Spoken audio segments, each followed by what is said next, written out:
Hi, my name is Curtis Stewart. I'm from Healthy Living International. We've got an event planned for the 6th of September. It's to raise awareness for sickle cell. It's a charity event. I've got with me Dr. Neville Clare, who's been involved with sickle cell most of his life. He's written a book on there which can help to actually help people to understand sickle cell. I'd like to, could you please give us some feedback on your book? Yes. I first became aware of the word sickle cell in 1967 when I contracted pneumonia and I went to St. Anne's General Hospital, which is in Tottenham, and I was told by the black sister there that I should actually know about sickle cell. She said, "Why didn't you tell us you had sickle cell?" I never heard of the word sickle cell before, even though it was diagnosed 3 years before that at the same hospital when I had my first major crisis. So she said, whenever you go to any medical institution anywhere like that, you should always tell them, because it's important that the doctors or whoever is treating you need to know. I then looked around London and I couldn't find anything about sickle cell.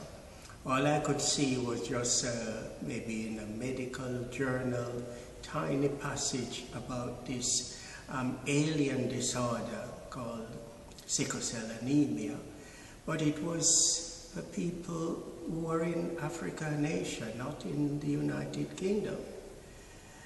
So I knew I wouldn't get anywhere in finding the information I required. So I had to wait about 7 years until around about 1973, 74, when I asked my father, who by that time was living in the United States, to look around and see whether he found anything on sickle cell. And he told me that he would. He found 2 books. And when he sent those 2 books to me, it would be as if I had won the lottery. For the first time in my life, I could relate to what they're saying in these books. Even though I had no medical background at the time, I had to buy dictionaries, medical dictionaries, so I could understand some of the medical jargons and so on.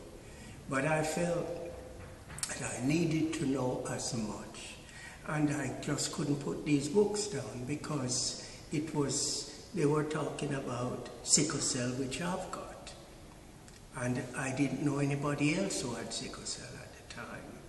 So I just kept on reading, trying to find out as much about it. And then I started looking around to see whether I could find any sickle cell patient.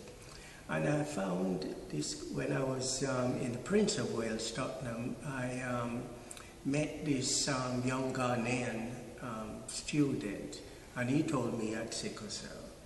But at the time he had no real interest other than the fact that he had sickle cell, and he hadn't got any interest in knowing more about it. So I kept on looking, and I then started to find people who I could relate to, who had the same condition as me. And I then realized that it was important to start an organization. And at first, our community is one of such that do not like the word disease. And it's something we shy away from. We don't let people know and that sort of thing. So it was very difficult at the time. Many activists in our community said, oh, it's a white man concoction, there's nothing called sickle cell or what have you. But anyway, people started to come forward. So in 1975, I founded an organization called OSCAR, O-S-C-A-R, and it is Organization for Sickle Cell Anemia Research.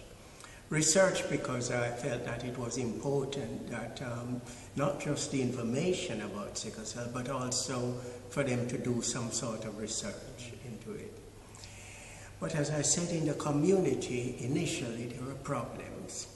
And one day, a medical student that I met actually told us about this professor at King's College Hospital in South London who wanted to do, he used to work in Africa and he saw the problem that sickle cell can cause, and he wanted to do something, but his hands were tied because he didn't want to go. Can you imagine going out in Brixton and then talking about this disease which a black community didn't want to know anyway at the time? So he was very pleased when I came forward, and by that time a few other people, and we started having meetings in South London, North London, and so on, and the awareness began gradually to rise, and we just found that things were not always easy at first, but gradually there are more people coming forward. So we decided that it was the right thing to do in publicizing this disease or disorder. And at that time, there were a lot of, I should say, the National Front, right wing, touched on sickle cell, and they had a picture of black nurses in hospitals. They said, these are the people who are spreading this nasty disease. And it was very, very difficult. So we had to sort of counteract that and still push the publicity program going. Even though, so whenever we started at any meeting, we said, look, sickle cell affects mainly black people at the time, but a lot of other diseases and disorder affects mainly white people, mainly Chinese, it depends, even Jews, Tay-Sachs disease, you know. So the fact that we black people have got sickle cell, initially it was for a positive reason, because if you carry the sickle cell gene, it gives you some protection against malaria. So the only problem arises when two people with the carrier state, the gene, and have a child, and then there's a 1 in 4 chance of producing a sickle cell anemic child. And so a lot of this is documented in my book, how things got started here, and the work that we've done over the past 35 years. Okay, so it sounds like this is going to be quite an interesting read here, because I'm a non-sickle cell sufferer, but I'm very interested because I do understand that sickle cell affects mainly our black community from the Caribbean, and also I've heard in Africa as well. Yes, yeah. That certainly is the case, but you'd be surprised to learn how many, to compare it with other people who've got sickle cell. Indians are now the largest sickle cell population, not black people.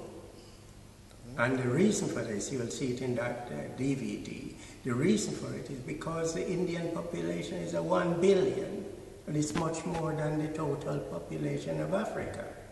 So there might be many, many more. At the time when we were working on the sickle cell program, we felt that it was just down to only black people. But gradually, as we went along, we saw that some white people have sickle cell.